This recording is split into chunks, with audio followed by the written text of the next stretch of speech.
그리스도인으로 살아가기 8번째 시간입니다.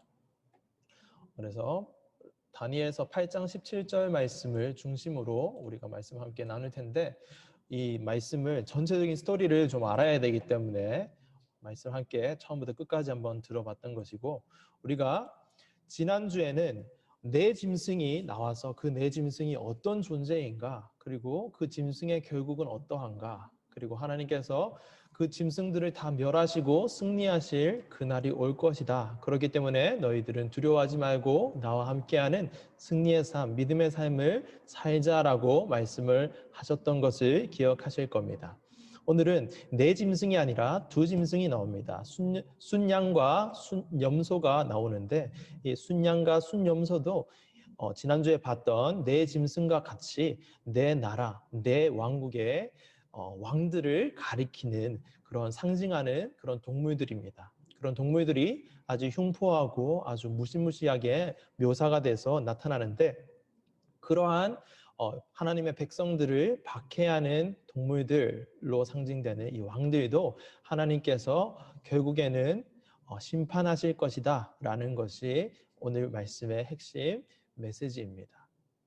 그러면 이 스토리를 알고 나서 우리가 오늘 함께 어떤 말씀을 살펴보고자 하는 것인가 하면, 끝에 관한 말씀을 함께 나누기를 원합니다. 끝, 종말.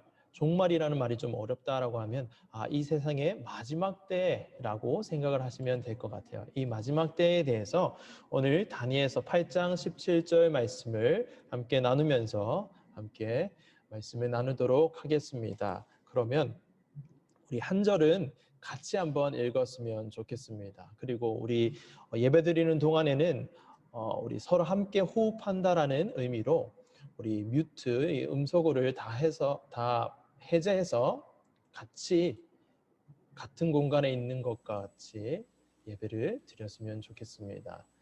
음소거를 다 해제해 주시고 함께 호흡했으면 좋겠습니다.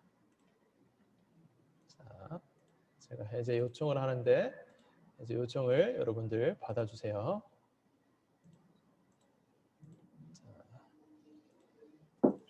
네, 여러분들 잘 들리시나요? 네. 네, 좋습니다. 자, 그러면 우리 8장 17절은 우리 크게 한 목소리로 한번 같이 읽어보면 좋을 것 같아요.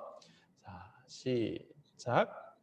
그가 내가 선 곳으로 나왔는데 그가 나올 때에 내가 두려워서 얼굴을 땅에 대고 엎드리되 그가 내게 이르되 인자야 깨달아 알라. 이 환상은 정한 때 끝에 관한 것이니라. 아멘. 오늘은 이렇게 끝에 관한 말씀을 함께 살펴보시겠습니다. 여러분, 제가 질문 하나 하겠습니다. 여러분, 혹시 1이1비라는 말을 아십니까? 물론 아시겠죠. 제가 여러분들을 너무 과소평가한 것이 아닌가라는 생각이 드는데, 혹시 무례하게 생각되었다면 정중히 사과드립니다. 그런데 제가 이렇게 1이1비가 무엇인지 아십니까? 라는 이 질문을 드린 이유가 있습니다. 그것은 제가 오늘 말씀을 묵상하면서 여러분과 함께 어떤 말씀을 나눌까? 하나님, 제가 우리 고등부 아이들과 함께 어떤 말씀을 나누면 좋을까요? 라고 기도하면서 말씀을 준비하는 가운데 정확하게 언제인지는 기억이 나지 않지만 제 친구들 사이에서 이 말이 한때 유행처럼 번지던 시기가 있었던 것이 떠올랐기 때문입니다. 1이1비, 한 번 웃고 한 번 슬퍼한다. 어떤 것으로 인해서 기뻐하다가도 또 어떤 것으로 인해 다시 슬퍼하는 모습을 가리키는 말이죠. 이것은 우리의 연약함을 아주 잘 표현해주는 말인 것 같은데, 한때 저희 친구들의 카톡명에, 대화명에 1이1비 하지 말자라고 써놓은 친구들이 되게 많았어요. 그것이 오늘 말씀을 묵상하면서 떠올랐다라는 말씀입니다. 제가 한때라는 표현을 쓴 것은 요즘은 제가 친구들의 대화명을 자세히 볼 시간이 없어서 못 본 것도 있고 그렇기 때문에 한때라는 표현을 썼지만, 요즘도 이 1이1비 하지 말자라는 표현을 대화명으로 써놓는 사람이 분명히 있을 겁니다. 어쨌든 저는 제 친구들의 이 카톡 대화명을 볼 때 일희일비하지 말자라고 적어놓은 친구들을 볼 때면 이 친구가 요즘 어떤 힘든 일이 있나? 라고 하는 생각에 한번 연락을 한번 해볼까 고민하다가 연락을 할 때도 있고 연락을 하는 것이 오히려 더 힘들게 만들 수도 있겠다라는 그런 상황도 있기 때문에 연락하지 못할 때도 있었습니다. 그런데 연락을 할 때면 꼭 아니나 다를까 그 친구는 어떤 힘든 시기를 지내고 있는 경우가 많았습니다. 그 친구와 함께 이런저런 대화를 난 후에 그 친구의 그 말을 듣고 나서 마음이 아프기도 하면서 문득 이런 생각이 드는 거예요. 그것은 이겁니다. 일희일비하지 말자라고 카톡 대화명에 적어둔다고 하여서 그 일이 당장 사라지거나 마음이 아주 평온해진다거나 하지는 않는구나 라는 생각이었습니다.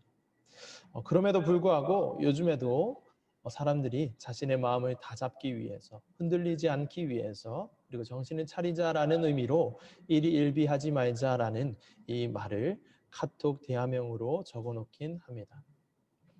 여러분들은 어떤가요? 일희일비라는 말이 한자 말이기 때문에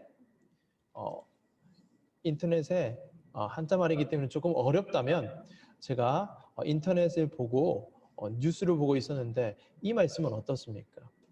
인터넷에 알 수 없는 알고리즘이 저를 인도한 곳에서 제가 우연히 본 글이 있습니다. 그것은 SNS에 감성 가득한 사진과 함께 어떤 전문가가 적었을 법한 아주 예쁘고 세련된 글자로 이렇게 적어 놓더라고요. 항상 존버하라. 쉬지 말고 존버하라. 범사에 존버하라. 처음 볼 때 저는 이게 뭔 말인가라고 생각이 되었는데 잘 보니까 항상 기뻐하라. 항상 쉬지 말고 기도하라. 범사에 감사하라 라는 말을 이렇게 존버하라라는 말로 바꿔놓은 것이었어요. 존버는 승리한다라는 말의 업그레이드 판인 것이죠. 우리 아이들은 좀 웃고 있는 것 같은데 우리 선생님들은 웃고 계시지 못한 것 같아요. 보니까. 그래서 제가 조금만 더 부연 설명을 해서 드리면 이 존버는 승리한다라는 말은 버티고 또 버티면 언젠가 승리하게 된다. 승리가 찾아온다라는 말입니다.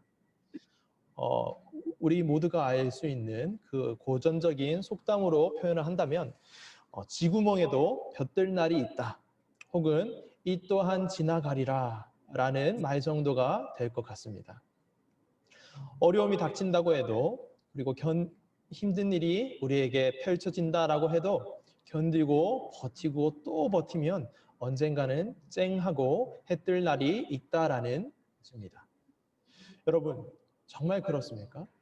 정말 버티고 또 버티면 우리는 승리합니까? 네, 여러분 승리합니다. 버티고 또 버티면 승리합니다.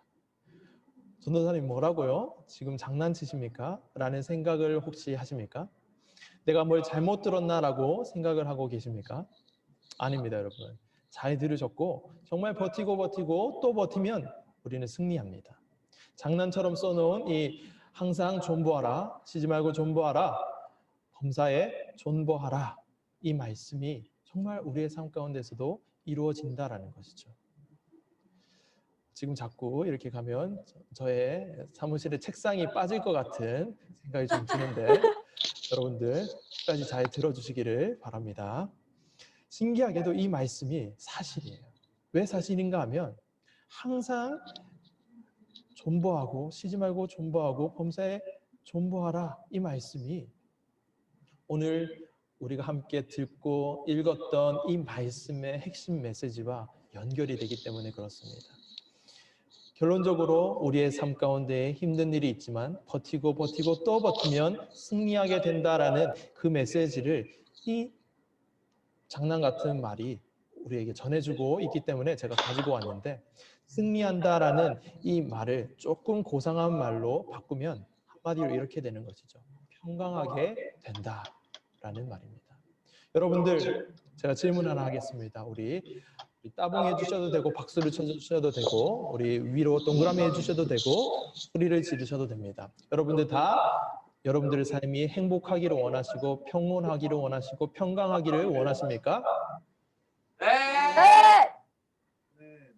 정말 평강하기를 원하십니까? 우리 박수 치는 친구들, 따봉 친구는 그리고 소리 지르는 친구들 모두 평강하기를 원하는 것 같아요. 그렇다면 여러분, 오늘부터 모두 존버하시길 바랍니다. 자, 그러면 우리 모두 존버하는데 이 존버를 어떻게 할 것인가라는 것이 중요한 문제이겠죠. 오늘의 말씀의 핵심이 바로 여기에 있습니다. 하나님을 믿는 자들의 존버와 하나님을 믿지 않는 사람들의 존버에는 어떤 차이가 있을까? 우리 모두 다 존버해서 승리를 해야 하는데 하나님을 믿는 사람들이 하는 존버는 어떤 존버인가? 라는 것을 오늘 함께 나누고 싶다라는 겁니다.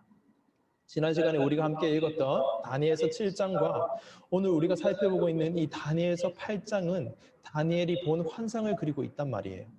지난 시간에는 네 짐승을 통해서 그리고 오늘은 두 짐승과 순양과 순염소의 환상을 통해서 하나님께서 우리에게 말씀하시는 것은 하나님보다 자신을 높이고 하나님의 백성들을 핍박하고 박해하는 그 모든 왕들 그리고 모든 그 세력들 그 모든 것들을 다 하나님께서 나중에는 결국 심판하실 것이다 라고 말씀을 하시는 것이라고 말씀을 드렸습니다. 이 짐승들은 모두 무시무시해 보이고 우리를 집어삼킬 것처럼 보이고 우리가 저것 따라가지 않고 저것에 굴복하지 않으면 우리의 삶이 어떻게 될 것 같은 그런 두려움을 줄 수 있는 그 모든 것이 다 내 짐승이고 두 순양과 순염소라고 한다면 그런 왕들, 그런 것들이 통치하는 이 세상 속에서 박해를 받고 힘든 시기를 보내야 하는 하나님의 백성들에 대해서 우리 하나님께서 말씀해 주시는 말씀이었다라는 겁니다.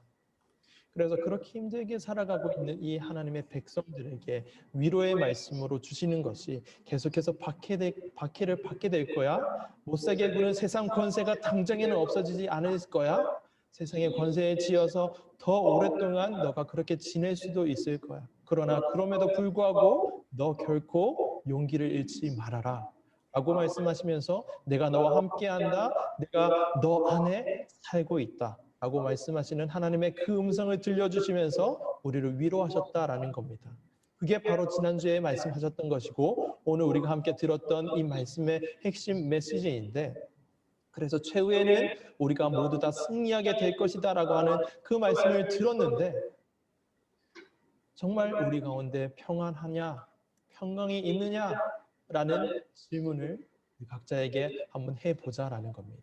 여러분들은 정말 하나님의 그 음성을 듣고 아 그렇군요 하면서 평강하십니까? 평온하십니까? 내 마음은 지금 위기의 상황 가운데 어렵지만 힘들지만 관계에 문제가 있지만 내 삶이 정리가 되지 않는 것이 많이 있지만 그럼에도 불구하고 하나님께서 나와 함께 하셔라는 그 평강이 있는가 하는 말씀입니다. 그 평강이 여러분들 모두에게 있기를 축복합니다. 그러나 우리 모두에게 당장 그 평강이 정말 경험되어지고 정말 하나님과 함께함으로 평안하구나라는 그 고백하는 것은 쉽지 않을 수 있다는 것이 제가 여러분과 함께 나누고 싶은 말씀입니다. 아까 전에 일희일비하지 말자라는 것을 카톡 대화명으로 적어 놓는다라고 할지라도 당장 그 일희일비하지 않는 그 모습이 나에게 발견되지 않는 그것과 같은 원리일 것 같습니다. 당장의 문제가 사라지지 않고 그 상황이 여전히 힘들고 어려운 그 가운데서 그래도 걸어가는 것이 믿음이라고 지난번에 한번 말씀을 나눴는데 당장 우리 가운데 평강이 오지는 않는다라는 거예요. 우리는 누구나 평안하기를 바라죠. 그러나 그것을 얻는 것은 참 먼 이야기인 것 같다라는 말씀을 드리고자 하는 겁니다. 우리 모두는 평강을 원합니다. 평강을 원하지 않는 사람은 없을 거예요. 당연하죠. 이 세상에 누군들 자신의 삶에 어려움이 닥치고 비바람이 몰아치는 것을 원하겠습니까? 고통을 즐기고 과학적인 것을 즐기는 마조이스트가 아니고서야 누가 그런 것을 원하겠느냐라고 하는 말씀입니다. 그러나 우리가 삶을 살다 보면 우리가 뜻하지 않고 원하지 않는 그러한 시간들을 보낼 때가 있습니다. 오늘날에는 물론 오늘 우리가 함께 살펴보고 있는 이 다니엘의 시대처럼 다니엘과 그 시대에 살았던 백성들처럼 나라를 빼앗기고 머나먼 타국 땅에 포로로 끌려와서 난폭한 짐승과 같은 왕들의 지배를 받고 그 통치 속에서 박해를 받는 그런 어려움들은 없을 겁니다. 그러나 경우와 정도가 조금 다를 뿐이지 이 바벨론과 같은 세상 속에서 세속주의, 경쟁주의, 이기주의, 개인주의 그리고 다양한 주의들 그 모든 것들이 우리를 집어삼킬 것 같은 그 세상 가운데서 다 내가 주인 되어서 나의 이름을 떨치고 나가 중심이 되어서 살아가는 그것이 바로 인정받는 것이다라고 하는 그 세상의 가치관이 서 있는 이 세상에 살아가고 있을 때에 우리가 받게 되는 그 불합리한 모습들을 우리가 경험하게 되는데 그 땅에서 우리는 어떻게 평강을 누릴 수 있는가 하는 말씀을 함께 나누고 싶다라는 겁니다. 여러분들의 학교에서, 직장에서, 그리고 학원에서 정말 오늘 당장부터 이제까지도 해오셨겠지만 정말 그리스도인의 정체성을 가지고 거룩하고 흠없는 백성으로 하나님의 아들로 하나님의 딸로 제대로 살겠습니다. 살아보겠습니다라고 결단하고 나가서 그렇게 진짜 하나님의 말씀대로 한번 살아보십시오. 그러면 당장에 어김없이 세상에 태클이 들어오게 되는 것을 경험하게 될 겁니다. 그런 이 바벨론과 같은 세상 속에서 우리의 녹록지 않은 그 모든 삶의 면면 이것은 나이가 많고 적고를 떠나서 그리스도를 믿고 예수님을 믿고 따르는 제자된 삶을 살아가는 그 모습 속에서는 반드시 경험하게 되는 그러한 일이기 때문에 우리가 교회에서 익히 들었던 것처럼 하나님과 함께하면 예수님과 함께하면 마음이 평온해 평강해라는 그 말씀을 들은 것과 우리의 삶에서 경험하게 되는 것은 조금 다르다라는 것을 우리가 경험하게 된다라는 거예요. 그때 우리는 어떻게 평강을 얻을 수 있는가 하는 말씀을 함께 나누기를 원한다라는 말씀입니다. 여러분들 세상 가운데에서 부당하게 내가 잘못한 것이 없음에도 불구하고 예수 그리스도를 믿는다라는 이유로 불공평한 대접을 받는다거나 부당한 처사에 처하게 되는 그런 경우가 없으셨습니까? 혹시 없으셨다라고 한다면 돌아보십시오. 돌아보시면 제가 여러분들이 정말 그리스도인으로서 살지 않았거나 아니면 아직 그 순간이 오지 않았을 뿐 언젠가는 우리가 세상의 그 네 짐승과 두 짐승처럼 우리를 집어삼키고 박해하는 그 모습들을 우리가 경험하게 될 겁니다.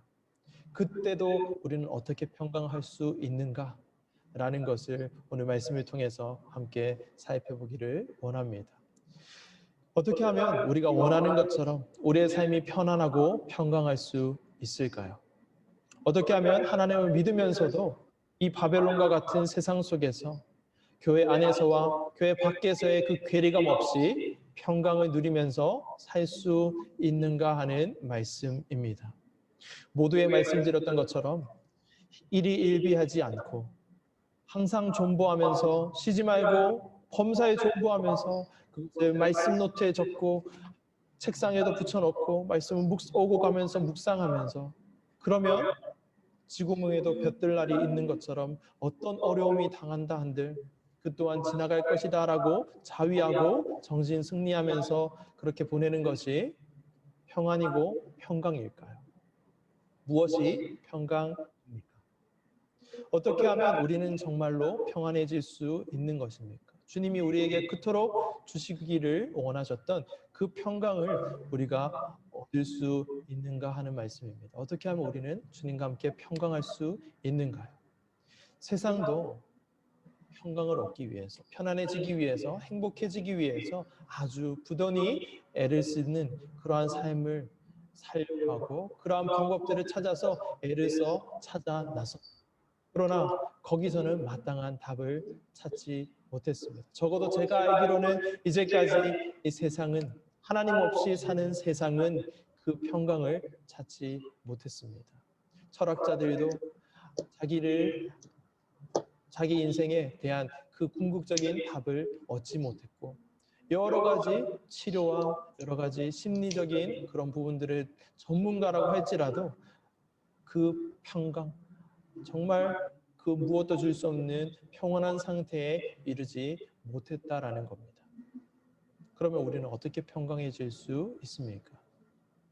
이 오늘 말씀에서 말씀하시는 평강은 우리의 삶에 비바람이 몰아치고 상황이 여러 가지가 다가오는데, 그러한 삶은 우리 모두에게 허락되어 있는 것인데, 그 모든 순간이 있을지라도 평강할 수 있는 그 이유, 그것은 오직 하나님과 함께할 때만 온다는 것을 이 성경에서 말씀하고 있다라는 겁니다.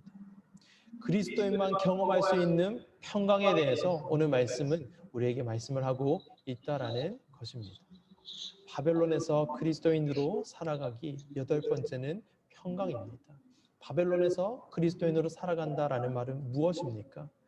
나라를 잃어버리고 머나먼 타국 땅으로 와서 말도 안 통하는 그런 곳으로 와서 노예 생활, 그리고 포로차의 삶을 사는 그 삶 속에서 끝이 보이지 않는, 하나님께서 이제 끝인가 싶었는데 아직 끝이 아니다, 내 나라가 더 남아있다라고 짐승에 대한 환상을 보여주시고, 아직 두 나라가 더 남아있다라고 하면서 두 짐승에 대한 환상을 보여주시는 그 가운데에 느꼈을 이 다니엘의 고뇌, 그리고 다니엘은 아주 높은 관직에 있었기 때문에 그 정도는 조금 덜할 수도 있지만, 거기에 살았던 유대 백성들, 포로로 끌려왔던 그 백성들이 경험했던 그 바벨론에서의 삶은 그렇게 쉽지 않았을 거예요. 아주 녹록지 않고 힘들었을 그 삶에 대해서 생각한다면 그 가운데서 어떻게 평강을 이야기할 수 있는가라는 생각을 우리는 할 수 있다라는 것. 근데도 오늘 이 환상을 보여주시면서 내 백성들아 평강하라 라고 하시는 것이 오늘 이 환상의 핵심 메시지다라는 겁니다. 우리는 어떻게 평강을 누릴 수 있는 것인가? 이 평강은 우리가 생각하는 편안해, 난 내 마음이 정말 편안합니다, 내 몸이 아주 편안합니다 라고 할 때 말하는 평안이 아닙니다. 평안이 아닙니다. 우리 하나님께서 말씀하시는, 우리 주님께서 환상을 통해서 우리에게 말씀하시는 평강은 여전히 그 상황이 변하지 않고 그 환경이 변하지 않을지라도, 지난주 너 결코 용기를 잃지 말아라, 그것이 믿음의 삶이다라고 말씀을 하셨던 것처럼, 그것이 전혀 변하지 않고 여전히 그대로일지라도 오늘 이 정한 때 끝에 관한 이 환상을 보여주시면서 우리에게 들려주시는 것은 종말이 온다, 끝이 온다라는 것을 우리에게 분명히 들려주시면서, 하나님께서 이 환상은 정한 때 끝에 가는 것이니라 라는 말씀을 해주시면서, 이 세상의 시작을 누가 하였니? 내가 이 세상을 시작하였다. 이 세상을 내가 창조하였다. 그렇다면 이 세상을 누가 끝내겠니? 조금 어렵고 힘드니 내 아들아, 내 딸아, 이 세상이 끝날 날이 온단다. 그것을 내가 끝낼 것이야. 너를 괴롭히고 너를 박해하고 있는, 너를 힘들게 하고 있는 그 어떤 무언가가 여전히 너 옆에 있니? 내 안에 그 문제를 품고 있니? 내 아들아, 내 딸아, 조금만 더 견디고 버티고 힘을 내렴. 내가 너와 함께하고 그것을 끝낼 때가 반드시 온다라는 말씀을 주시고 계신다라는 겁니다. 이 모든 것을 시작하신 하나님, 이 모든 것을 창조하신 하나님께서 이 모든 것을 정리하는 그때가 우리에게 꼭 온다라는 말씀을 하고 계신 것입니다. 다니엘서의 환상은 이 말씀을 처음부터 끝까지 하고 계시는 것입니다. 우리가 성경에 대한 배경과 이해가 조금만 더 깊으면 자세하게 나누고 싶은데, 그러기에는 아직 좀 이른 시기이고, 그렇기 때문에 제가 말씀을 쭉 한번 드리도록 하겠습니다. 잘 듣고 그런 말씀이 성경에 적혀 있는 것이구나 라는 것을 들은 후에 나중에 성경을 차근차근 읽어가시고 또 배워가시면서 그때 말씀이 이 말씀이었구나 라는 그 시간이 오기를 바랍니다. 제가 잠깐만 설명을 좀 드리도록 하겠습니다. 다니엘서를 읽어가다 보면 7장에서는 한때와 두때와 반때라는 표현이 나옵니다. 그리고 8장 말씀에서는 이렇게 악한 왕들에게 짓밟히는 것이 어느 때까지이니까? 라고 하는 그 질문에 2300 주야까지이다 라는 표현으로 답을 하십니다. 그리고 조금만 더 뒤로 가시면 71회가 나옵니다. 71회라는 말은 70주인데 그 70주 후에 끝이 온다. 1290일이라는 표현도 나오는데 그 1290일을 견디는 그자에게는 복이 있다. 그자에게 정말 하나님께서 주시는 그 승리가 올 것이다라고 환상과 예언을 통해서 말씀해 주시는 것이 이 다니엘서의 내용입니다. 이 말씀은 요한계시록 이 세상의 끝을 적어 놓으신 요한계시록에 있는 2달 반과 42달과 여러 가지 표현들과 아주 겹치는 표현들인데 그러한 것들이 이 세상의 역사 혹은 마지막 때를 가리키는 말씀으로 우리에게 말씀하고 있는 거예요. 앞으로 성경을 읽어가실 때에 이게 무슨 말인가 하는 그런 생각이 드실 것 같아서 제가 조금 설명을 드렸지만 조금 어렵게 들릴 수도 있을 것 같아요. 그래서 한마디로 정리를 한다면 이 모든 것들은 이 모든 것을 시작하신 창조하신 하나님께서 이 모든 세상의 끝, 종말을 예비해 두셨다라는 말씀으로 요약할 수가 있습니다. 그리고 이 사실을 아는 사람들, 하나님께서 환상을 통해서 말씀을 통해서 보여주시고 들려주신 이 말씀을 통해서 이 세상을 시작하신 분이 이 세상을 끝내실 날이 곧 오는구나. 언젠가 이 모든 것이 끝날 날이 오는구나 라는 것을 아는 사람들이 상황과 환경과 여건, 내 어려움이 여전히 내 옆에 나와 함께 있다라고 할지라도 그럼에도 불구하고 너 결코 용기를 잃지 말아라 하셨던 그 믿음을 가지고 그리고 끝이 오는구나 라는 그 확신을 가지고 하나님이 주시길 원하는 정말 그 무엇도 줄 수 없는 평강을 가지고 살아가는 삶을 살 수 있다라는 말씀입니다. 여러분, 제가 너무나도 좋아하는 야구 선수가 있습니다. 메이저리거 LA 다저스의 전설의 선수인데 여러분 박찬호 선수를 아시나요? 우리 어린 친구들은 잘 모를 수도 있을 것 같은데 이 선수가 참 놀라운 기록을 많이 세웠습니다. 이 선수를 기점으로 우리나라 선수들이 메이저리그에 많이 진출을 했는데요. 이 박찬호 선수가 어떤 TV 프로그램에 나와서 인터뷰를 한 것을 제가 한번 보았습니다. 그때 박찬호 선수가 했던 말이 자신이 야구를 하면서 깨달은 사실이 하나 있다라고 말했어요. 박찬호 선수가 메이저리그로 아주 활발히 활동을 하면서 전성기를 달리던 때에 124승을 이루어냈습니다. 그래서 동양인 최초로 최다승을 기록한 그 기록의 영예를 안게 된 것이죠. 그런데 그때 깨달은 것이 하나 있다라고요. 어제까지만 해도 123승으로 동양인 최다승을 보유하고 있던 일본의 노모 히데오라는 그 선수의 이름은 그 뒤부터 거론되지가 않더래요. 자신이 124승을 한 그 이후부터는 123승을 한 선수의 이름은 듣기가 어려웠다고 말씀을 합니다. 그래서 그 노모 히데오라는 선수는 박찬호 선수가 124승을 한 순간 역사의 뒤안길로 사라지더라라는 말을 했습니다. 그리고 박찬호 선수는 계속 선수 생활을 열심히 했겠죠. 하다가 이제 나이가 들고 또 부상을 당하게 되고 이렇게 하니까 또 슬럼프도 오게 되고 마이너리그로 갈 때도 있게 되고 하면서 여러 가지 생각들을 했다라고 합니다. 그래서 과거에 자신이 아주 영예로운 순간들을 떠오르면서 문득 깨닫게 되었다라는 거예요.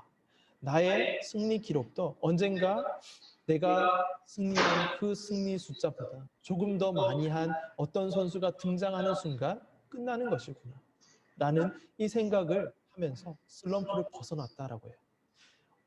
허무할 수도 있는데 그 생각, 그 깨달음을 얻게 되면서 슬럼프를 벗어나게 되며 야구를 더욱더 그냥 내가 야구 선수로서의 삶을 즐길 수 있게 되었다라는 그 고백을 하더라고요. 그래서 야구 선수로서 누릴 수 있는 평강의 상태로 들어갔다라는 것으로 저는 받아들여졌습니다. 그 인터뷰를 보면서 그 고백을 들으면서 정말 성경적인 고백이다. 이 박찬호 선수가 예수님을 믿는지 믿지 않는지 저는 잘 모르지만 이 깨달음과 고백은 정말 성경적인 고백이다라는 생각을 하게 되었습니다. 저는 박찬호 선수의 그동안의 노력을 부정하는 것이 아니라 모든 게 다 끝날 것이니까 그냥 그렇게 아둥바둥 열심히 하지 말고 대충대충 쉬엄쉬엄 하라는 말을 드리는 것이 아니라 우리는 최선을 다해야 하고 정말 하나님이 주신 그 달란트를 가지고 개발하고 하나님의 나라를 위해서 노력하며 나아가야 하는 것은 맞지만 우리가 한 가지 명심을 해야 한다라는 말씀을 드리고 있는 것입니다. 언젠가 그 모든 것이 끝이 난다라는 것이죠. 우리가 우리의 이름을 내기 위해서 어떤 것을 향해서 목적지를 향해서 열심히 달려가는 그것이 우리가 목적지에 도달하였을 때 이 박찬호 선수의 깨달음처럼 깨닫게 될 수도 있다라는 말씀을 드리는 겁니다. 끝이 어디에나 존재한다라는 것이죠. 어떤 분야에나 우리의 삶의 어떤 부분이나 끝은 존재한다라는 말씀입니다. 그래서 우리가 쉼없이 목표를 향해서 목적을 향해서 막 달려가는데 거기에 도달할 때 이후의 삶에 대해서 생각을 해보아야 한다는 것. 거기에 목표의 목적지에 도달하기 위해서 막 열심히 다다랐는데 허무할 수 있다는 거예요. 끝이 정해져 있고 우리가 가야 할 곳은 이곳이 아니라 정말로 우리에게 예비되어 있는 하나님과 영원히 함께하는 그곳을 우리가 잊고 산다면 열심히 가는 것 그것이 그냥 나보다 더 잘하는 사람 누군가가 나타나면 그냥 잊혀질 수 있는 그러한 시간이 될 수도 있겠다라는 그 부분이 될 수 있다라는 것이죠. 그래서 열심히 하지 말자는 것이 아니라 열심히 하되 우리가 걸어가는 이 걸음 가운데 기억하자라는 겁니다. 무엇을 시작하신 분이 끝을 내실 날이 우리에게 온다라는 거예요. 그 가운데 우리 가운데 힘든 시기가 있을 수도 있고 어려운 시기가 있을 수도 있지만 그리고 우리 삶 가운데 하나님과 함께 하지만 여전히 힘든 순간들을 경험할 수도 있지만 하나님이 주시는 평강을 누리면서 살아가는 삶이라는 것은 무엇인가?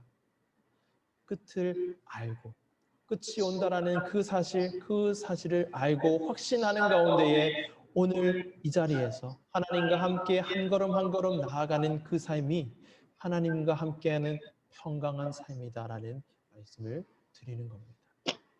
그래서 우리 그리스도인들은 바벨론에서 그리스도인으로 살아가는 이 그리스도인들, 우리들은 끝을 알고 살아가는 사람들입니다. 끝을 아는 사람들이죠. 세상 사람들은 이후의 끝이 어떻게 되는지 모릅니다. 그렇기 때문에 이 삶에 목숨을 거는 것이죠. 우리도 이 삶에 목숨을 걸면서 열심히 살아야 되지만 우리는 이 삶이 전부가 아니라 세상의 끝날이 오고 영원히 계속되는 하나님 나라가 우리에게 올 것이다라는 것이죠.